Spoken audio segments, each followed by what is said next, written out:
Umarga Hyderabad gazetteer स्वीकारून मराठा समाजाला कुणबी मराठा प्रवर्गातून आरक्षण देण्यात यावे या मागणीसाठी आज शनिवारी कौठा येथे कौठा ग्रामस्थांच्या वतीने गावबंद आंदोलन करून विद्यमान सरकारला येणाऱ्या विधानसभेत मतदान न करण्याची शपथ घेण्यात आली। मराठा आरक्षणासाठी उपमुख्यमंत्री देवेंद्र फडणवीस हे जाणीवपूर्वक मराठा समाजाचा आरक्षणाकरिता छळ करीत असल्याचा आरोप उपोषणकर्ते विनायकराव पाटील यांनी यावेळी केला। कौठा येथील समाजसेवक विनायकराव पाटील हे 17 सप्टेंबर पासून हैदराबाद गॅझेटियर स्वीकारून मराठवाड्यातील मराठा समाजाला कुणबी प्रवर्गातून आरक्षण द्यावे या मागणीसाठी उपोषण करीत आहेत। त्यांच्या उपोषणाचा आज 5वा दिवस आहे। वयाच्या 75व्या वर्षी पाटील यांनी अन्न पाणी त्याग उपोषण सुरू केल्याने त्यांची प्रकृती दिवसेंदिवस खालावत चालली आहे। पाटील यांच्या उपोषणाला पाठिंबा देण्यासाठी आज शनिवारी कौठा ग्रामस्थांनी गावबंद आंदोलन करून विद्यमान सरकारला सत्तेतून पायउतार करण्याची शपथ घेतली। ग्रामस्थांच्या वतीने येथील विष्णू मंदिरापासून भव्य आरक्षण रॅली काढण्यात आली होती। या रॅलीत गावातील ग्रामस्थांसह शाळकरी विद्यार्थी महिला मुलींची मोठ्या संख्येने उपस्थिती होती। रॅलीचा समारोप उपोषणस्थळी झाला। यावेळी विजयकुमार सोनवणे, अतुल सोनवणे, विकास पाटील, मलंग गुरुजी यांची भाषणे झाली। यावेळी बोलताना विनायकराव पाटील म्हणाले की आरक्षण देण्याच्या कारणावरून सरकारकडून जाणीवपूर्वक मराठा समाजाची दिशाभूल केली जात आहे।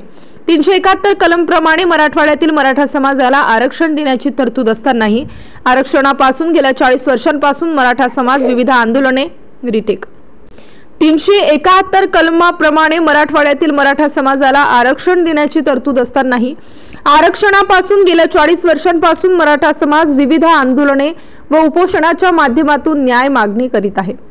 मराठा समाजाला आरक्षण मिळेपर्यंत लढा सुरूच राहणार आहे। आरक्षणासाठी देहत्याग करण्याचा निर्धार केल्याचे पाटील यांनी सांगितले। आता कसल्याही परिस्थितीत माघार घेणार नाही अशी शपथ श्री छत्रपती शिवाजी महाराज यांच्या प्रतिमेची त्यांनी यावेळी घेतली। विठ्ठल रुक्मिणी भजनी मंडळाचे राजेंद्र सोनवणे, सतीश पवार, अलका माने, शोभा सोनवणे, मंगल माने यांनी अभंग गायनातून मराठा आरक्षणाची मागणी केली। तानाजी सोनवणे, गणेश सोनवणे, भागवत सोनवणे, मलंग गुरुजी आदींसह ग्रामस्थांची मोठ्या संख्येने उपस्थिती होती। मारुती कदम, उमरगा, धाराशिव। गेल्या 5 दिवसापासून मराठा आरक्षण योद्धे माननीय विनायकराव पाटील कौठा गावामध्ये मराठ्यांच्या आरक्षणासाठी त्यांनी उपोषण सुरू केलं। कसं पाहतेस, एकूण काय भावना आहेत? तू विद्यार्थिनी आहेस, विद्यार्थिनीला आरक्षण काय मिळावं वाटतंय, काय सांगशील?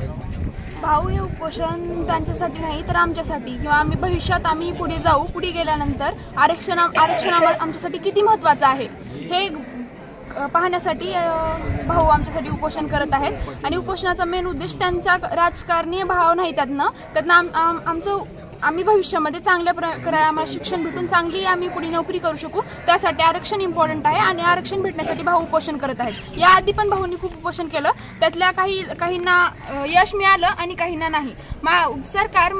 आधीच्या सरकारने फक्त एका लेणीच्या GR वरून अनेक जातींना न्याय दिला, पण सध्या हैदराबाद गॅझेट हा पुरावा असून सुद्धा सरकार आम्हाला न्याय मिळवून देत नाही। त्यासाठीच भाऊ हे उपोषण करतायत आणि आम्ही त्यांना सपोर्ट करतो।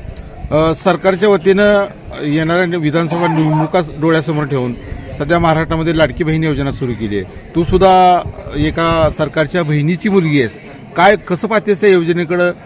ती योजना फक्त जर आपल्याला एखादं गोष्ट ही करायची असेल तर त्या गोष्टीसाठी आपण जी म्हणजे व्यक्तीला लालच देतो ना, ते लाडकी बहीण योजना त्या प्रकारची आहे माझ्या मताने। लालच दिल्यानंतर म्हणजे त्या सरकारने जी योजना बनवली आहे त्याच्यानंतर त्यांना ते भेटावं, म्हणजे त्यांना मत भेटावं, त्यासाठी त्यांनी एक हे पुढे ऑप्शन ठेवल्यासारखं ठेवले। तर नाव काय तुझं? माझं नाव प्रणिता सुरेश चांदे।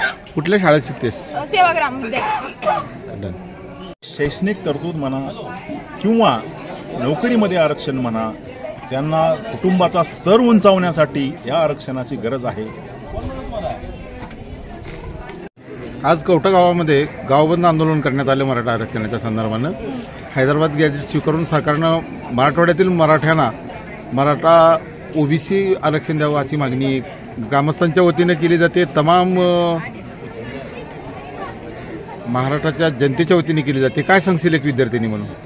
माझे म्हणणं असं आहे की मराठ्यांचा हक्काचा आरक्षण म्हणजेच हैदराबाद गॅजेट स्वीकारून मराठ्यांना आरक्षण द्यावे यासाठी विनायकराव भाऊ म्हणजेच आमचे विनायकराव पाटील म्हणजेच प्रिय भाऊ व देवासारखे माणूस देव माणूस हे निस्वार्थपणे मराठवाड्यातील समाजांना आरक्षण मिळावे म्हणून आमरण उपोषण करत आहेत.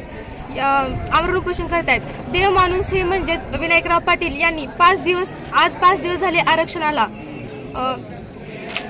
5 दिवस झाले. विनायकराव पाटील हे आतापर्यंत खूप म्हणजे 5 वेळ आरक्षणासाठी आमरण उपोषण केले आहेत. मराठवाड्यातील राज्यभरातील अनेक तरुणांनी आत्महत्या केली व त्या तरुणांना नातेवाईकांना 10 लाख रुपये देण्याचे सरकारने जाहीर केले. पण या पैशाचा काय फायदा?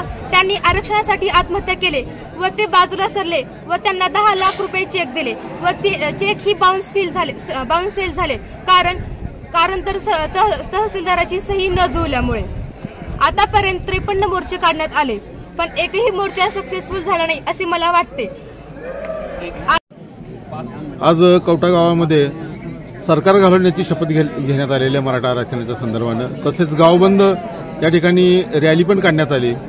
आपल्यासोबत मराठा आरक्षण योद्धे विनायकराव पाटील साहेब आहेत. सर, काय सांगाल, आज कवठा गावामध्ये सरकारला घालवण्याची शपथ घेण्यात आली आहे? हो, अगदी बरोबर आहे. पण 1-2 वर्ष झाला लढा आम्ही करतोय की मराठवाड्यातील मराठ्यांना हैदराबाद गॅजेट स्वीकारून ओबीसीमधून आरक्षण द्या म्हणून आणि कित्येक वर्ष याला मागणी करतोय. सरकार ऐकत नाही. पण शेवटी आम्हाला आता नाईलाज असतो या निर्णयाला यावं लागलं की जे सरकार जे राज्य करते या मराठा आरक्षणाला विरोध करतील त्याला मतदान करायचं नाही अशा प्रकारची शपथ आज कवठा ग्रामस्थांनी घेतलेली आहे आणि ती तंतोतंत आम्ही पाळणार आहोत.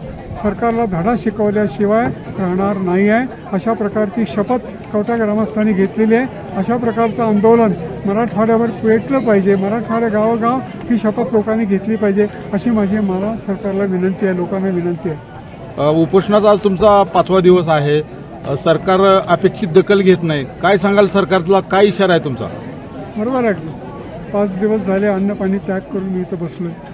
तिकडे मनोज जरांगे बसलेले आहेत. पण सरकार कुठल्याही परिस्थितीमध्ये आमच्या या आंदोलनाची दखल घ्यायला तयार नाही आहे. त्याचं कारण असं आहे की निजामाच्या अगोदर निजाममध्ये होतो आम्ही तेव्हा कासिम रजवीने आम्हाला छळलं आणि या सरकारमध्ये कासिम रजवीच्या रूपात देवेंद्र फडणवीस बसलेले आहेत. ते आम्हाला हे मदत करू देत नाहीत, सरकारला निर्णय घेऊ देत नाहीत. त्या इशाऱ्यावर आमचं उपोषण आहे. म्हणून सरकार मदत करत नाही आहे. कुणाच्या तर इशाऱ्यावर सरकार चालतं आहे. म्हणून आता यापुढे कुठल्याही परिस्थितीमध्ये माघार नाही म्हणजे नाही. कुठलाही पक्ष असो, आम्हाला कोणा पक्षाशी देणं घेणं नाही आहे, कुणाशी काही देणं घेणं नाही, कुणा आम्हाला वाईट मानायचं नाही, कोणाला नाव ठेवायचं नाही. सगळ्यांना एकच सांगायचं आहे की मराठवाड्याला हैदराबाद गॅजेट स्वीकारून आम्हाला तुम्ही आरक्षण द्या. हीच एकदा प्रार्थना छत्रपती शिवरायाकडे करतोय. छत्रपती शिवरायाला विनंती करतोय की हे छत्रपती शिवराया, आता सगळे आम्ही थकलो, तू तरी या सरकारला सद्बुद्धी दे आणि आम्हाला आरक्षण देण्यास यांना भाग पाड. एवढीच विनंती आपल्या माध्यमातून करतोय. जय शिवराय.